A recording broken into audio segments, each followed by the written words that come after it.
All right. Thank you, everybody. Welcome to the first forum of the year. We're all very excited. We have a wonderful speaker for today. And I think Akiyomi, who nominated her, if you'd like to go ahead and introduce. Thanks so much. So it's my pleasure to present Catherine Tcheandjieu for this talk. Catherine is an assistant investigator at Gladstone Institute and assistant professor in the Department of Epi and Biostats at UC San Francisco since March of 2022. Born in Cameroon, her academic journey began with a doctorate of veterinary medicine from the National School of Veterinary Medicine of Algiers, Algeria, followed by a master's degree in public health and PhD in genetic epi from the University of Paris-Saclay, France. She continued her training in genetic epi through postdoctoral fellowships at Stanford University and Palo Alto, VA, focusing on the genetics of cardiovascular disease using the VA, MVP, and UK Biobank cohorts. With expertise in epi, genomics, and stats, her research aims to unravel the complex interplay between genetic and environmental factors with the focus on ethnic diversity, ancestral genetic, and environmental variability. Her research is now supported by an American Heart Association Second Century Early Career Award. Her impactful contributions to science include co-authoring over 35 publications, many in leading journals, and mentoring graduate, undergraduate, and postdoctoral trainees, including those underrepresented in science, fostering an inclusive academic environment. Beyond her scientific pursuits, Dr. Tcheandjieu is an advocate for equity, inclusivity, and representation in both academic workforce as well as in her own research. She has received various awards, including the French Higher School of Public Health's Graduate Student Award, the Stanford Postdoc Justice, Equity, Diversity, and Inclusion Champion Award, the Stanford Jumpstart Award, the MVP Early Career Investigator Award, and the AHA Early Career Award. So without much further ado, I will have Catherine take the floor. Thank you so much, Akin, and thanks so much for the great introduction and for inviting me to speak here. So today I'll talk about why the global genetic diversity matter in gene mapping and genetic discovery, and then I will use an example of coronary artery disease. So this is just a showcase of one reason why it's really important to have as much genetic diversity as possible in our genetic discovery, and especially in the context of Genome-wide association study for complex trait, and it's also valid for single gene diseases. So with this, I will share my presentation. And so before I start, I want to know what is usually the format is. Do I go through my presentation all the way to the end and I'll receive question, or is a mix of question and people can start me basically as I'm presenting to ask question? It's whatever our speaker prefers. So let us know, would you rather people interrupt or would you rather wait till the end for discussion and questions? I would rather people interrupt me because I like to have an interactive conversation rather than me speaking the whole time. So feel free to ask questions. I just want to make sure I'm asking because I want to make sure I have I want to be able to see if somebody asks questions. So I want to get my Okay. ready. Clarissa can also monitor the chat and stuff. Yes. So if anyone has questions, feel free, raise your hand in Zoom if you want to put something in the chat, and I'll jump in and let you know if somebody has a question. Perfect. Thank you so much. Okay, so today I'll talk about why genetic diversity, why global genetic diversity matter in gene mapping and genetic discovery with the example of coronary artery disease. So CAD is a group of disease characterized by progressive plaque formation in the vessel wall. This process, most of you know, is called atherosclerosis, which will cause blood flow rejection in the artery, causing the heart to beat harder and faster. CAD is the leading cause of death due to cardiovascular disease in the US. Catherine, I'm sorry to interrupt you right away, but we're just seeing like what PowerPoint looks like or what Google Slides look like. think we Oh, have the are- first slide, but not It's the not in presentation. like show format. oh, okay. Thank you for letting me know. Okay. So let me start again.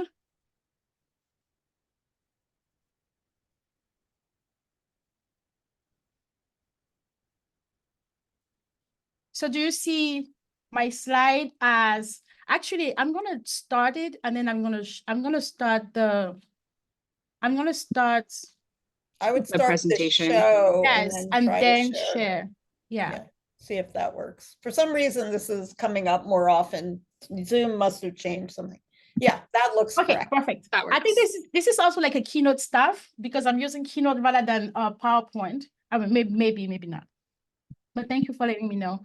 So as I was saying, coronary artery disease is a group of disease characterized by progressive plaque formation in the vessel wall. This process is called atherosclerosis and causes the heart to beat harder and faster, and with damage of the muscle heart and causing heart attack. The lifetime risk factor is higher in men than women. And in context of prevalence of CAD, as you can see in these plots, CAD is high. The prevalence of CAD is higher in non-Hispanic white than any other ancestral group. But when we look at the death due to CAD, we see that it's disproportionately high in non-Hispanic Black than any other ancestral group. In the context of clinical prevention, recommendation for CAD risk prediction rely on the use of clinical risk score that is based on age, sex, ethnicity, non-risk factors such as blood pressure, lipids, type 2 diabetes, smoking, alcohol sometimes, and family history of CAD. But recently, it has been suggested that population risk score can actually improve this risk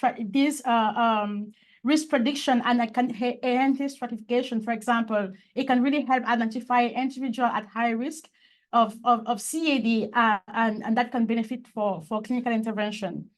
So as an example, there is in a review by Tokamani and al. In 2018, they actually made a case by saying, if you actually add the population risk score in the classical clinical risk, you can get to the point where you can, some individual with high population risk score of CAD, but a clinical risk that is not yet at the past the threshold of clinical action can then pass the threshold of clinical action and benefit from intervention. So here, for example, we can see there's an example here where we have an individual with clinical risk score and unmeasured population risk score that did not hit the threshold of clinical action. So if you add the population risk score of this individual, if it's a low population risk score, is set back, an intermediate population risk score, it doesn't really change anything. But if the individual have a high population risk score of CAD, there is an added value that make the individual being able to pass the threshold of clinical action and benefit from intervention. In another example, Derek Claren and Pradeep Natajan in a review also suggest that population risk score can actually be used to identify individuals that are at high risk of secondary event for coronary arteriosclerosis. And these individuals will actually benefit for more invasive therapy such as percutaneous intervention or some or removing the plaque in the arteries that have been burned up. But and it's going to be more beneficial than just putting everyone on the treatment. And to really to really showcase this, they suggest that a clinical trial could be done in which we identify individuals with the first sign of coronary arteriosclerosis, and then we randomize these individuals into two groups. A first group that will have percutaneous intervention and medical therapy and treatment and studying or any type of other treatment, medical treatment, and the second group with only medical therapy, just to evaluate the benefit of doing the percutaneous intervention at the first sign of coronary arteriosclerosis. This being said, there has been over 20 population risk score for CAD that has been developed to date. Most of these population risk score have been fortunately calibrated using European Ancestry as a reference sample. So as a consequence, what we see often is that those population risk score will have a predictive value that is not as great in non-European as what we see in European. And here I'm showing an example of taking, at the time when I did this work, taking 4 different population risk score for coronary artery disease that has been developed using European population, especially the UK Biobank, and test this population risk score in the Million Veteran Program among the ancestry group that we have in European, Hispanic, and African American in MVP. And what we see is that overall, even though the PRS predictive value is comparable between Hispanic and between European and Hispanic, as you can see here for all of these 4 population risk score, what we see is that the predictive value of the population risk score is very low for African American, as you can see here, as compared to the 2 other groups. So this trend is not very, as I'm pretty sure most of you are very familiar with it. It's not just a coronary artery disease trend in low predictive value of population risk score. You've seen this in a lot of other diseases. And here I'm showing you an example of predictive value of population risk score in others, in CAD as well as other diseases as well, in which Mars and this is Alicia Martin's group, they took a European-derived population risk score and they test the predictive value of that population risk score in other ancestry group for coronary artery disease, for type 2 diabetes, breast cancer, and prostate cancer. And overall, except for in some cases where we have some outlier, but overall, we see that the predictive value of the population risk score often is lower in non-European than other ancestry group. And more interestingly, as you can see with the red dot, the PRS is often, the lower predictive performance of the PRS is often seen in people of African descent. As you can see for CAD, we have in red here, we have MGB Biobank and UK Biobank, African ancestry group. So we see that overall the population risk score have a low predictive value there.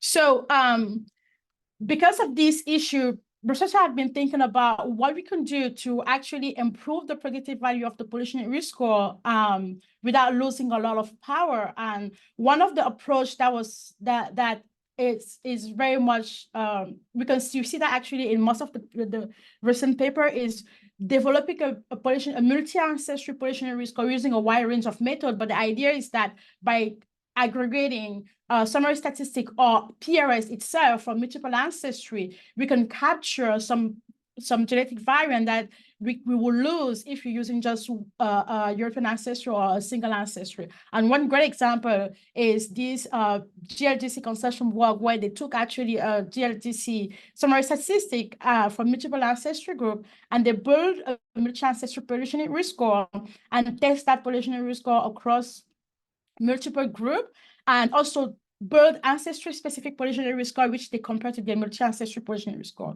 So, for example, here, the dark blue dot represent the multi-ancestry population risk score, and the other color are ancestry-specific population risk score. And each square represent an ancestry. So, for instance, in African ancestry, for example, they took the multi-ancestry population risk score, which is in dark blue, and they test the predictive value in multiple cohort on the African continent, and they compare the predictive value of that population risk score to admixed African American population risk score or European or European population risk score, as you can see here with that the light green. But overall, what we see is that often the multi-ancestry population risk score will either have a predictive value that is comparable to ancestry-specific population risk score or even better. And that is very well seen for the Million Veteran Program here, for European, for Asian, for Hispanic, and a little bit for South Asian as well. So across multiple ancestry, it seems like the multi-ancestry population risk score, except for a few cases, overall have a predictive value that are better than ancestry-specific population risk score, and especially better than European-derived population risk score when you apply that on other ancestry. So following this example, we thought, okay, if we apply this to coronary artery disease, we might have a predictive, or we might develop a new population risk score for CAD that have a predictive value that is better than what exists before. So our hypothesis is that a PRS developed using a multi-ancestry GWAS summary statistic would perform better across all ancestry compared to a European-derived population risk score or an ancestry-specific population risk score. And these PRS will help reduce the performance gap between European and African ancestry. So our objective here was to develop, using the medium veteran program, new population risk score using ancestry-specific and multi-ancestry GWAS approach. So I'm just gonna go, I'm gonna just present a little bit what the medium veteran program is. It's a nationwide cohort of veterans in the US with the recruitment that started in 2011 and continuing to date. As of today, the MVP have enrolled over, actually, my data is a little old now, over 1 million individual, 1 million veteran across the country. And the genotyping information is available to date for over 600,000 individuals. Participant information include EHR data, baseline survey, lifestyle survey, blood sample. Participant classification in MVP has been done using hair and genetic ancestry. Hair is actually an algorithm that combines self-reported information and genetic ancestry to reclassify individuals into different groups. As you can see here, represented in principal component where we can see I'm comparing MVP individual with other ancestry group and showcasing just 3 specific ancestries since this was the focus. Yes, there's a question. Catherine. Yes. I'm sorry to interrupt. We have a question from Yeah. Sharon. Yeah, so I'm just curious, when you say Ancestry PRS, are you including individuals in this of mixed? You know, there have been some methods developed. One of the faculty now at Baylor, who, as a postdoc, developed a method for incorporating local ancestry. I'm just trying to, so that you can include individuals of mixed, or for yours, did you focus, or did you exclude? So yes, this work was focusing on using ancestry as overall and did not actually include.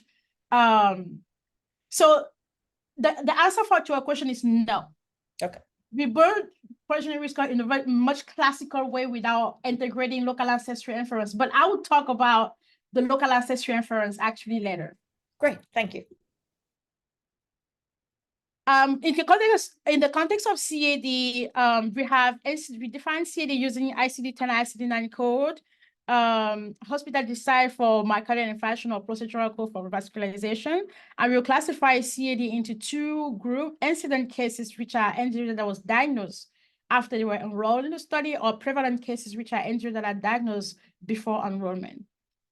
And then we're going to use this classification to test our PRS. So I'm just gonna go in the overview of PRS, and this is where I would love people to ask me questions if you have any question, because sometimes I'm using a very simple way to present this, but I would love to discuss that more. So to develop our population risk score, we had 2 approaches. The first one is using a multi-ancestry summary statistic that include the multiple data, and second approach is using ancestry specific summary statistic.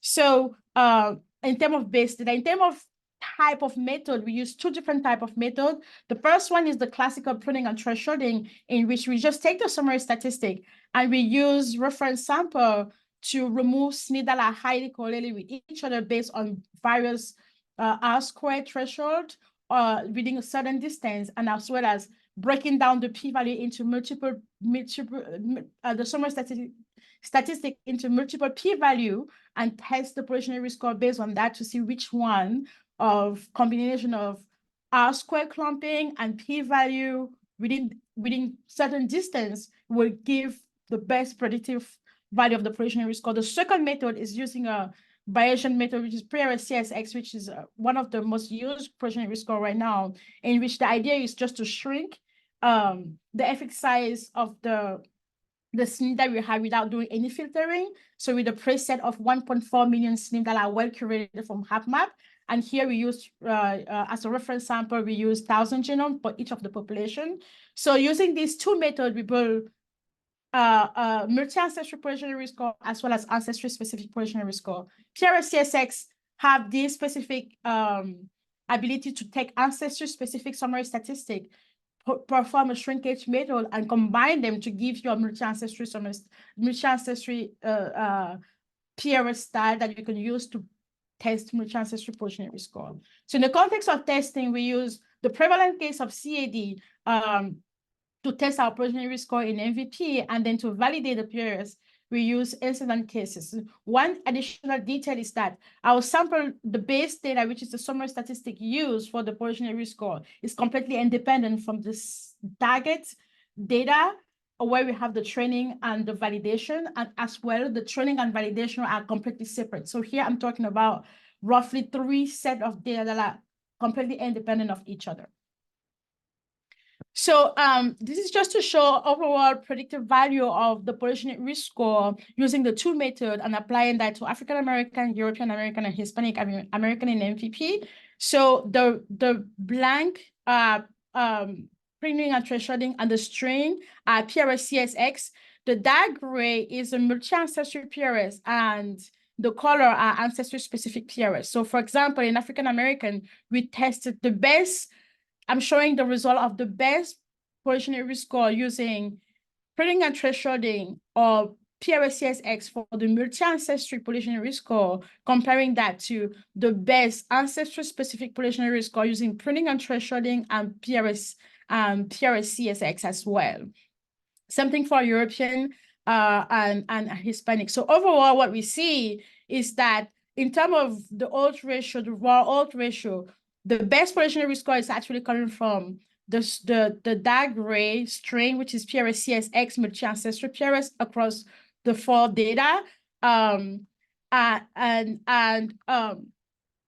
So PRS-CSX perform better than printing and thresholding. And what we're seeing is that the multi-ancestry polygenic risk score as well perform better than ancestry-specific polygenic risk score.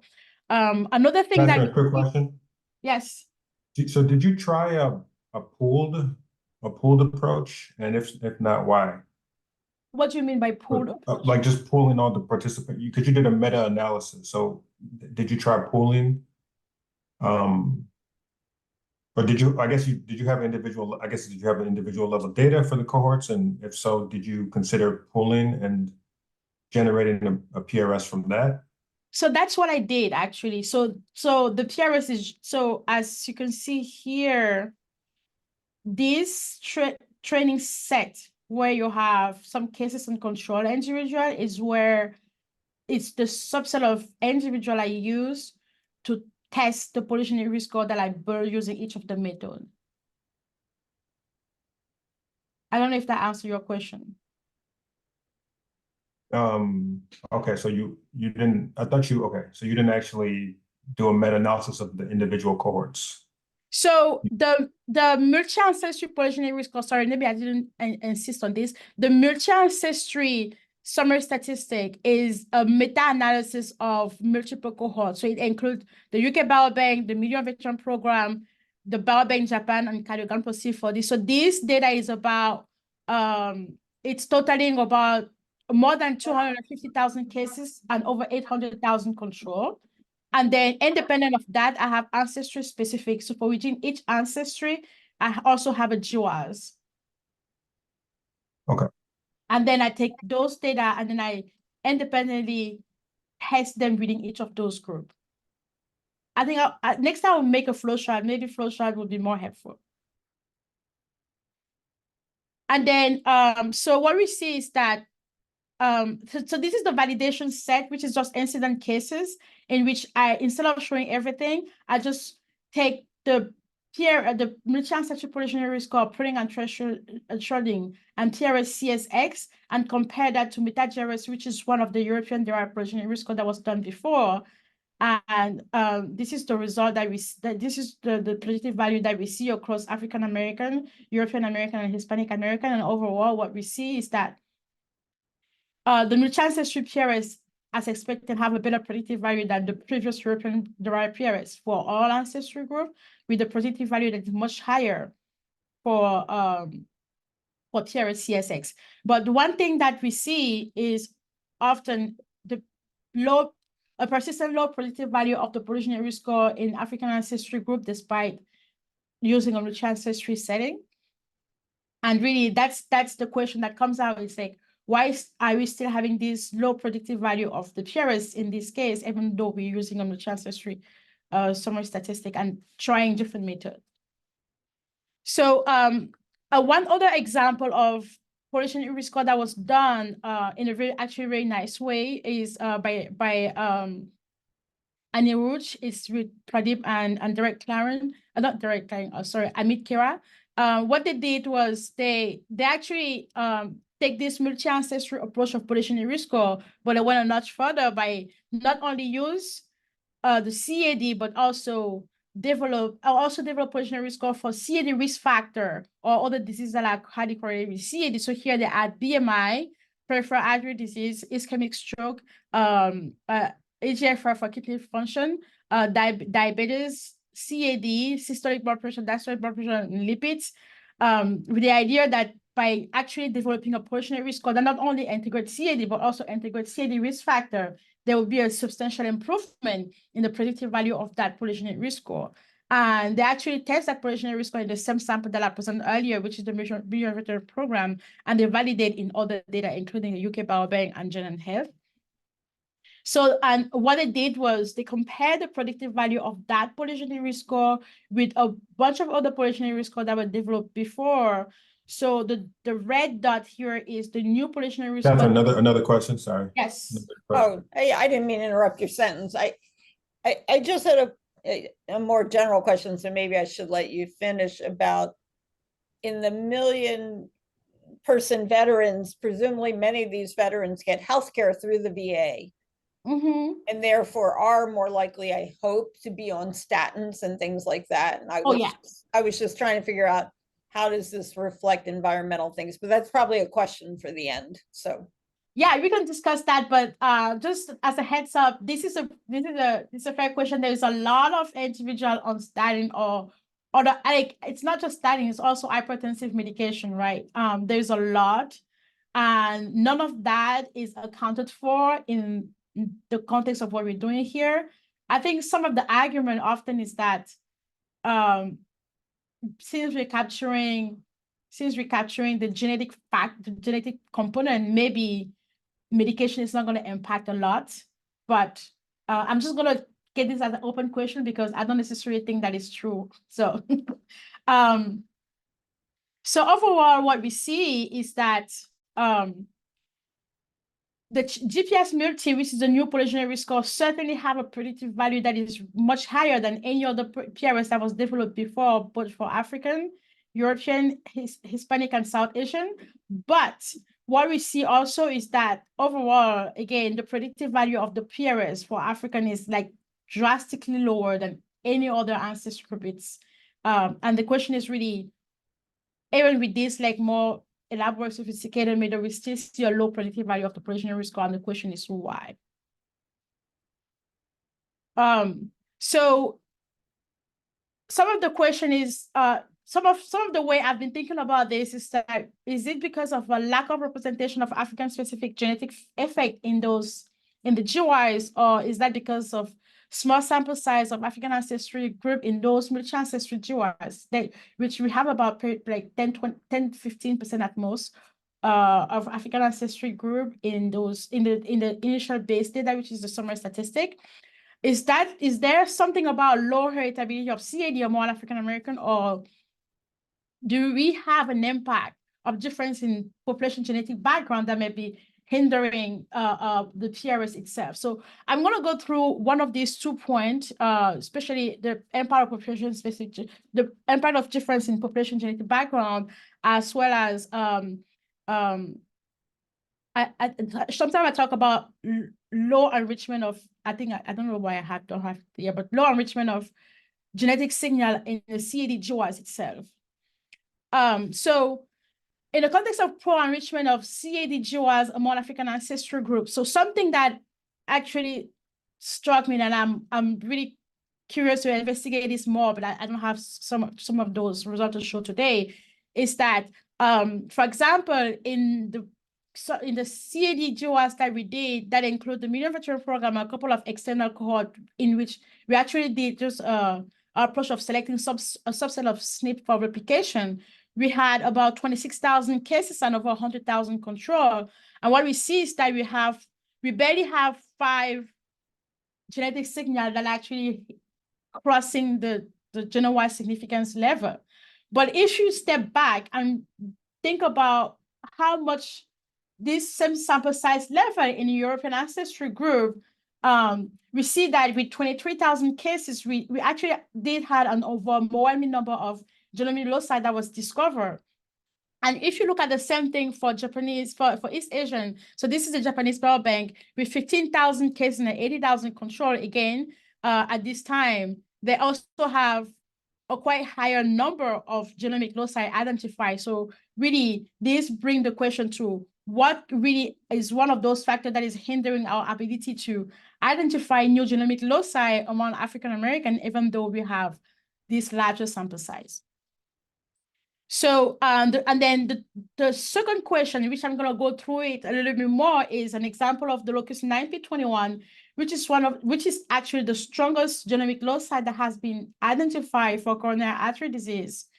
And this has been the strongest loci to date. We see that 9p21, of course, has been identified for European, for East Asian, but we see that in our sample size, despite the large sample size that we have, we are still not able to get 9p21 to really pass the threshold of significance. And even when we look at this, the trend is not even quite strong.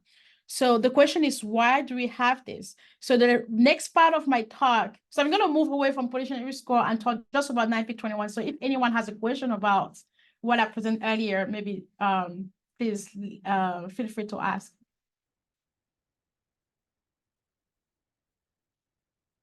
Okay, so the next part of my talk is to really understand why the association at 9p21 is not replicated among African American. So just to give a little bit of history, 9p21 was discovered the first time in 2007 in a Wellcome Trust case control study, and that includes only 9,000 cases, sorry, 2,000 cases and 2,000 control. It's a locus, it's a very small, it's a locus that's span about 200 kb in the short arm on chromosome 9, and the gene that are there are CDKN2A and CDKN2B, and AGNIL are the gene that has been suspected to be associated with CAD.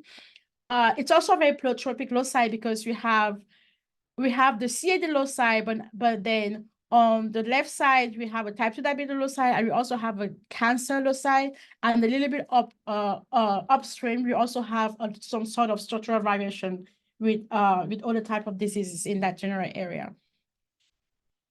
So as I said earlier, one striking finding is that with our live sample size, we were not able to identify or replicate 9p21, at least at the genome-wide level. And the question is, why is this?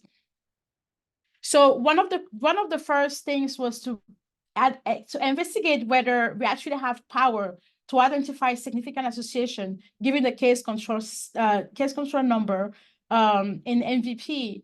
And to do this, I just wanted to compare. So the question is, yes, there is enough power to identify significant association given our sample size and the case number. But then the next question is, what I wanted to actually look at is, say, if I just pick up SNP that have comparable frequency between European and your African American and European American, and see should we be able to find any significant association like this for this subset of SNP? The answer is yes, we should, given our sample size. But then what we see is that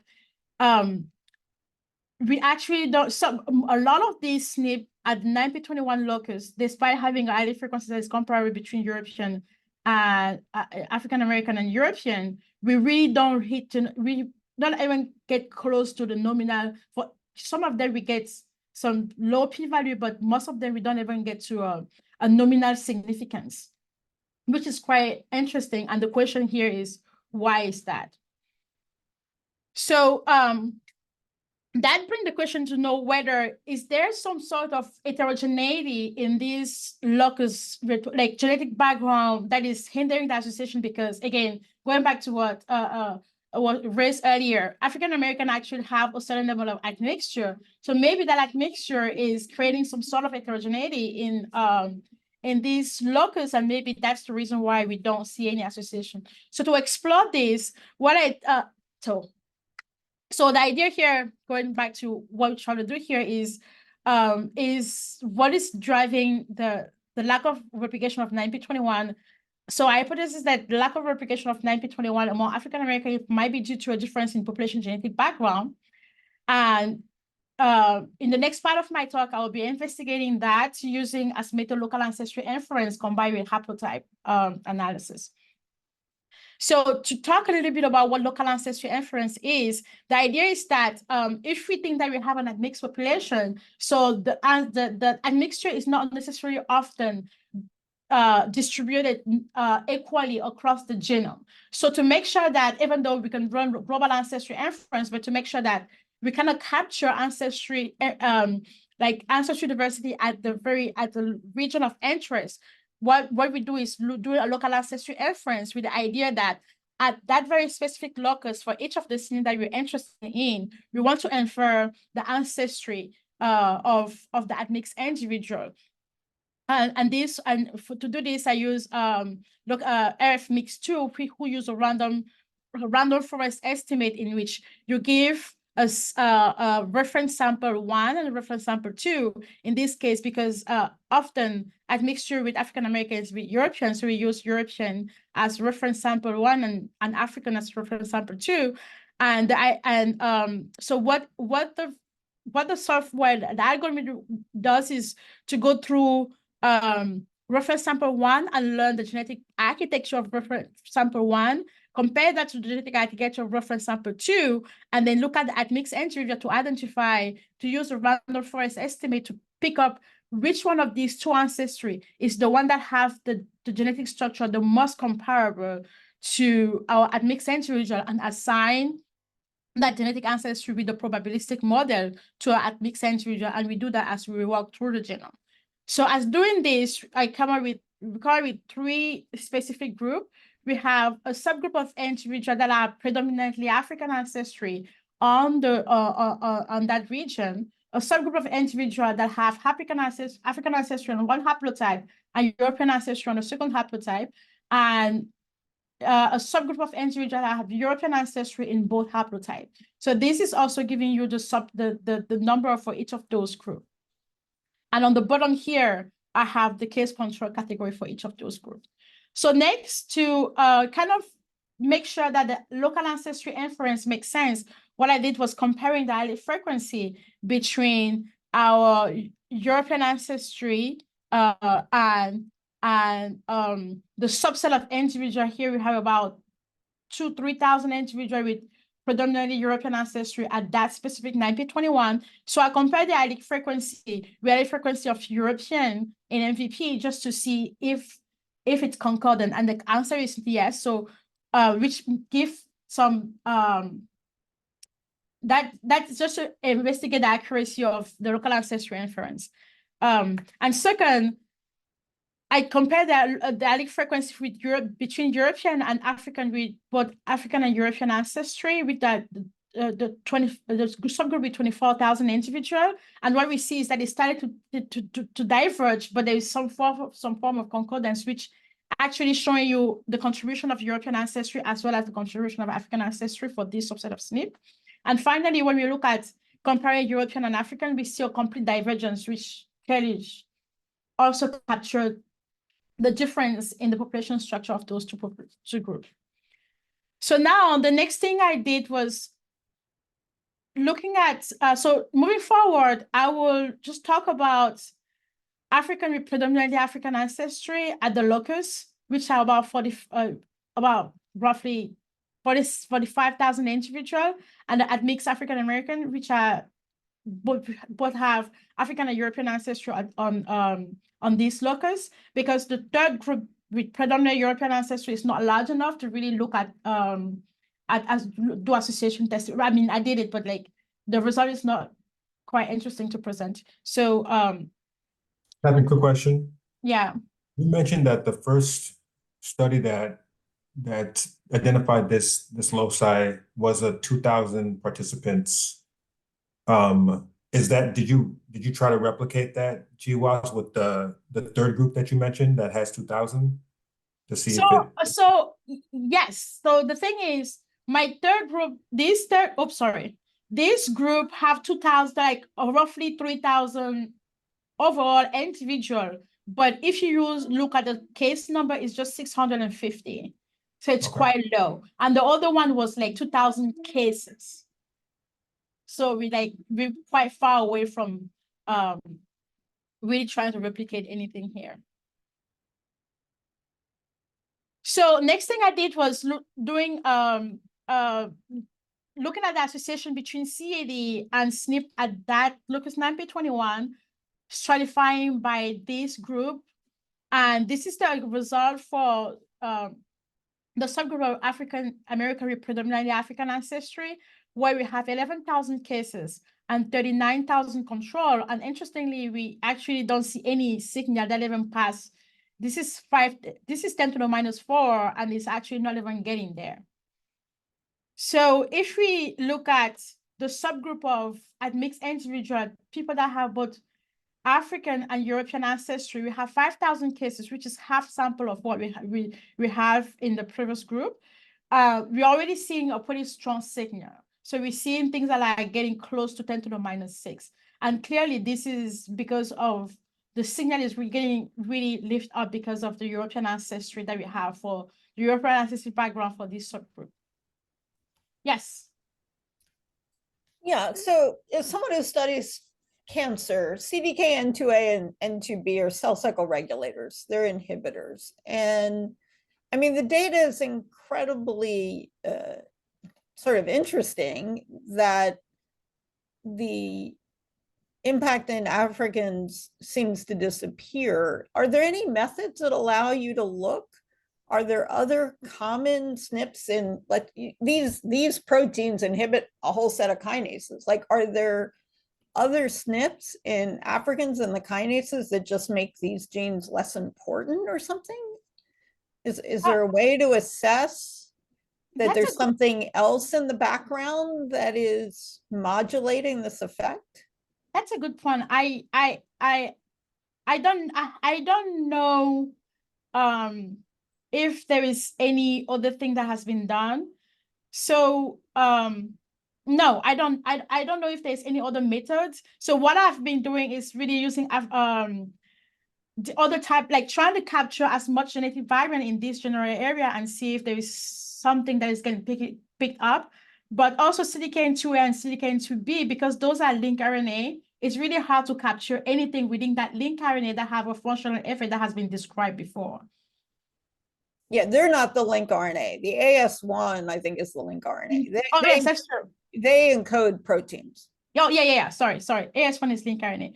Yeah. So in the context of CAD, things that have been described before were mostly acne that has been really pinpointed to be one of those, being the gene, or it's acne, which is a link RNA too, which is a recent work in 2018 by Valentina has shown that there is a link RNA in this general area called acne that is where we have, it's actually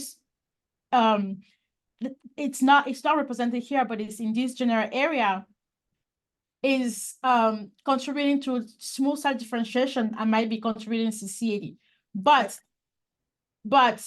your question about CDKN2A and CDKN2B is a good point. I'm actually I'll go back and look into those SNPs specifically and see what has been done in the context of other cancer, and if there is any like SNP that have like protein regulation or any type of effect in here that I can capture across those. I think that's a very good point.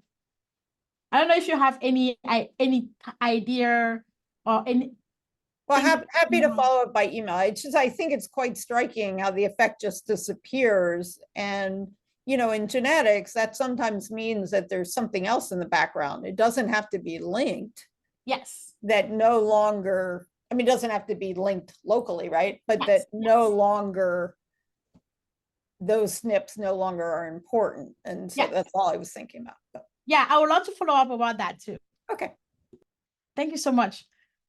So so that seeing this really, the thing that come in the mind, which is actually what you were saying, is that there is something in the population background that is making it so that 9p21 is not replicated.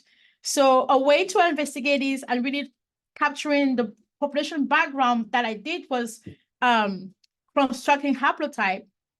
So the idea was that, okay, before I go through haplotype inference, I think I'm going to way too fast than my plot, my slide, is that I did the same work, local ancestry inference work in Hispanic, because they are also known to be admixed. But the idea here was really because what we're seeing is that African ancestry is what is hindering, so some differences. So I did local ancestry inference in 3-way local ancestry inference, but then I collapsed everyone that do not have that have low African ancestry proportion versus everyone that have high African ancestry proportion. And by doing this, so here is like one example of where we have everyone in our a Hispanic subgroup, about 5,000 cases and 20,000 control, and we really barely hit genome-wide significance. But interestingly, so actually I did the reverse, is that this subgroup of 5,000 cases and 20,000 control are the subset of individual with subset of Hispanic with no African ancestry admixture at all, and we're seeing that we're getting there, we're getting to a genome-wide significance. But when we look at all our sample combined with 12,000 cases and 45,000 control, and these include individual African admixture, we see that like the signal is kind of like getting diluted. So basically the signal is getting diluted by the African ancestry proportion among those individuals. So next now, as I was saying, the next things to explore is to construct the haplotype with the idea that haplotype is something that's going to capture the genetic diversity in that general area without looking at every single SNP. So the way we did that was to pick up SNP that are to hit genome-wide significant in European, excluded our imputed just to make sure that the SNP that we're using are reliable. Then clean out those SNP that are highly correlated with each other using African ancestry group as a reference panel, and I came up with 6 SNP. And I used this SNP to build haplotype and compare the haplotype frequency across all groups. So in total, I had about 20 haplotype with frequency that are high enough to be explored. So here I'm going to talk about haplotype inference. So here is the subset of SNP that I used to construct haplotype. And here is the frequency of the haplotype that are constructed using these 6 SNP.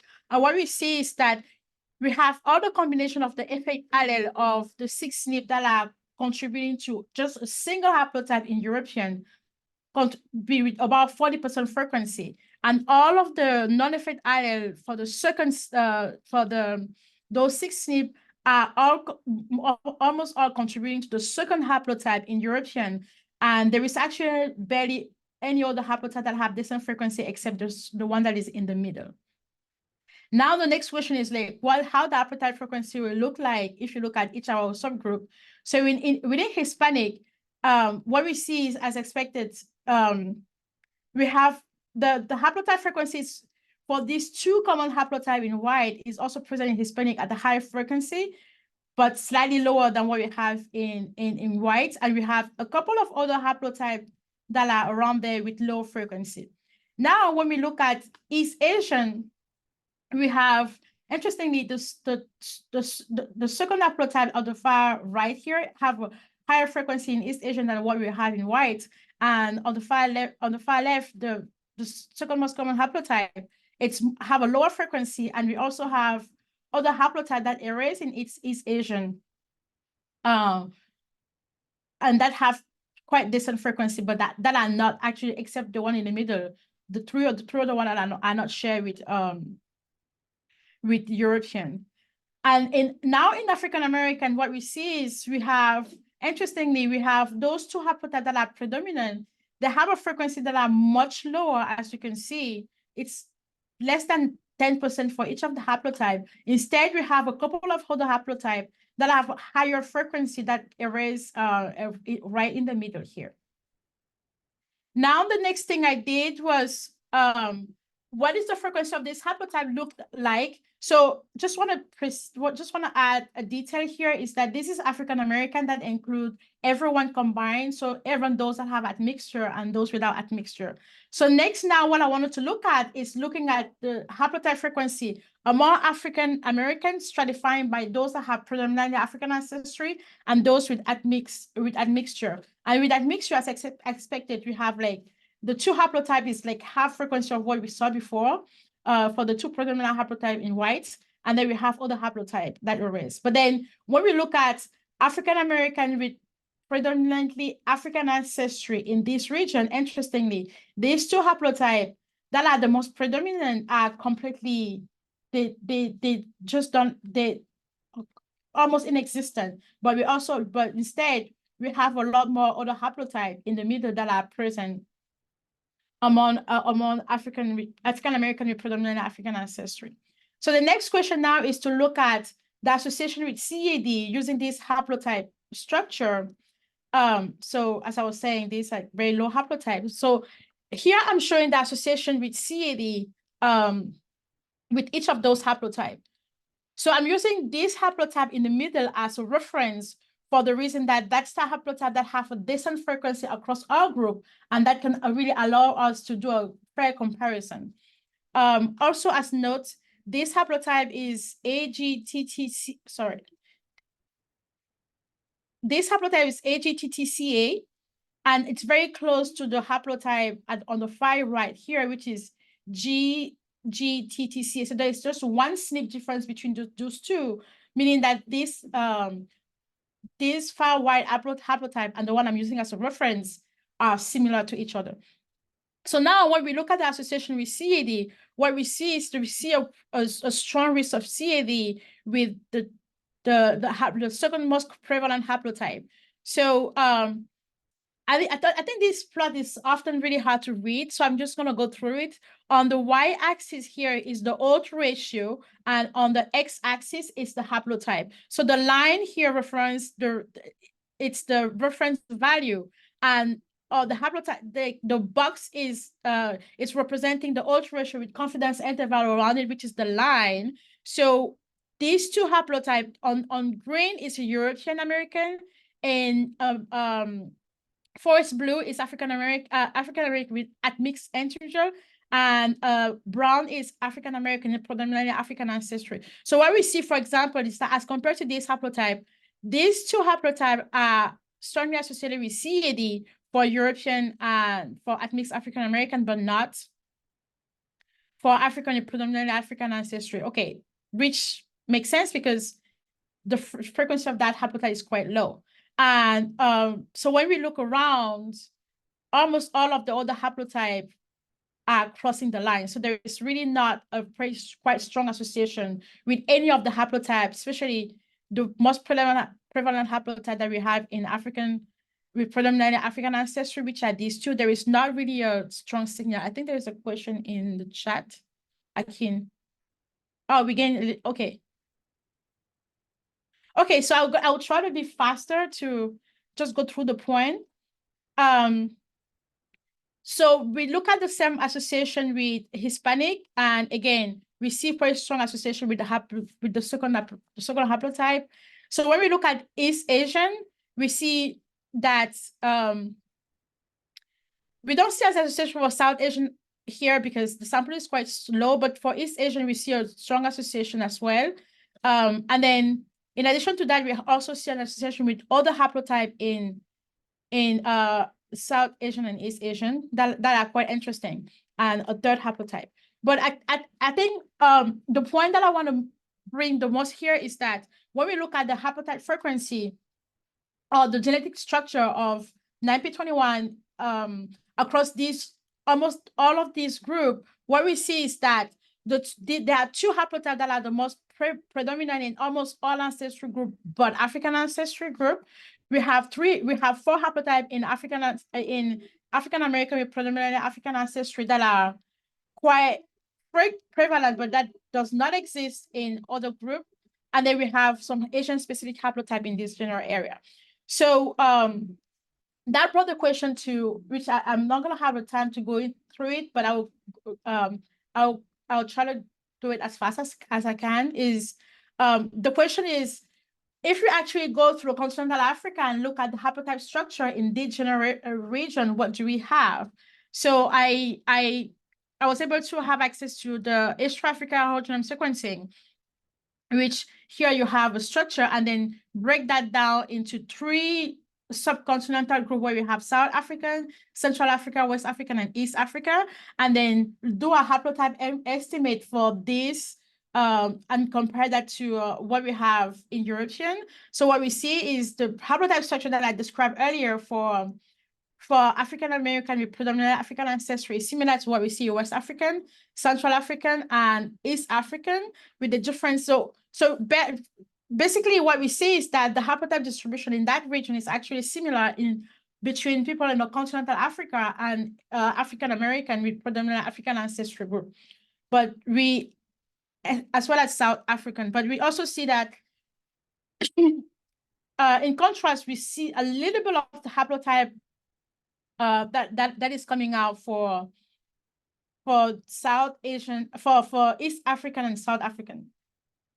But I have to say though that the presence of this haplotype is predominantly due to the fact that there is some admixture with there are some degrees of admixture in South and East African with European and South Asian and East Asian in those general area.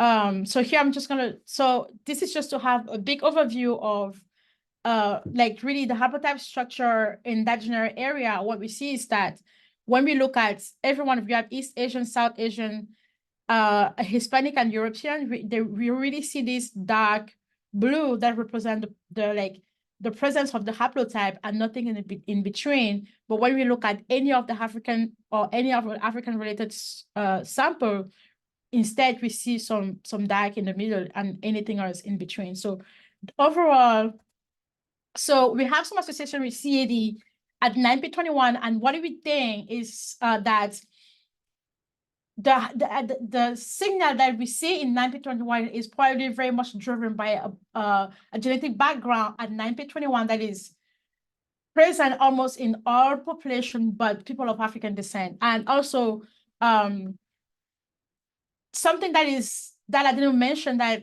it's worth to note is that 9p21 as of now has been almost replicated in most of those ancestral groups that are presented except African. So it has been replicated in East Asian, South Asian, and of course European, Hispanic at this point, but we haven't really been able to replicate that in African, which might be due to the fact to this like difference in population background.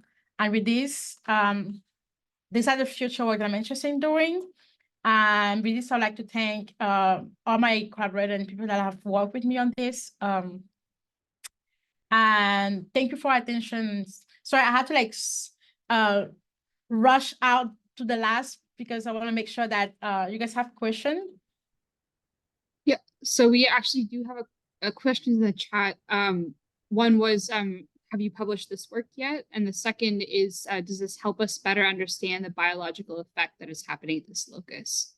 Help understand the biological effect that is happening at the locus? Not necessarily, but I think I'm still doing some work here to just try to see how we can better understand the biology. And I think what's her name? I think Sharon alluded to gives one point that I actually really like in the context of maybe exploring more in the biology in the context of CDKN2 and CDKN2B. The work has been published partly. So everything that is MVP 9p21 and local ancestry inference was published in the context of the GWAS of CAD, but everything else that is exploring the 9p21 in other ancestry groups that include East Asian, South Asian, and African on the African continent are not published yet. So I'm still working on that's ongoing work in my lab. Yeah, I know some people will be interested in reading the first part, so we can include that when we send the follow-up email after this for those who are interested. Yeah. Are there, yes, I can. So, is this, because you mentioned in the beginning that there are this is happens with many polygenic risk scores from many diseases, some of which don't include 9p21 as factors. So I guess, is this like how we go about addressing differences across PRSs and other disease states? Is this like the model? I mean, do we have to do haplotype or is there a way we can kind of like high throughput, Honestly, I'm not saying this is the way to address it. I think at least I found that was interesting for 9p21, and I'm working on doing a systematic approach on addressing all the CAD risk loci, to see if you have the same trend. So we have this in 9p21, but I don't know if I share this again, I don't know if you have it for most. So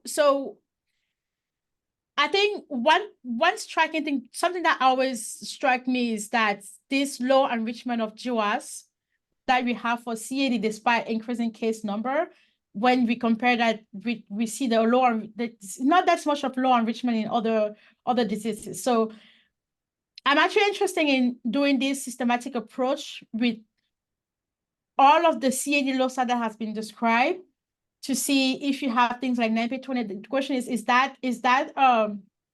it some outlier in the genome, or is that something that we have that could contribute to explaining the low predictive value of PRSs across all diseases, or not? So that's just the way I thought was really interesting. But I'm not sure I have the perfect answer to like a systematic way of addressing this low predictive value of PRS. I hope I answered your question. Yes, you did. Yes, thank you.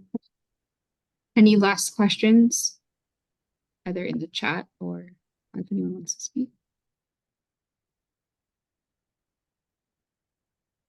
Otherwise, thank you so much for presenting today. Again, my apologies that we had technical issues getting the call online at the beginning. And thank you to everybody who stayed a little bit late. I will go ahead and make sure we get the recording out. But yeah, I hope you all have a fantastic week, and we will see you next month for the next forum. Thanks, bye.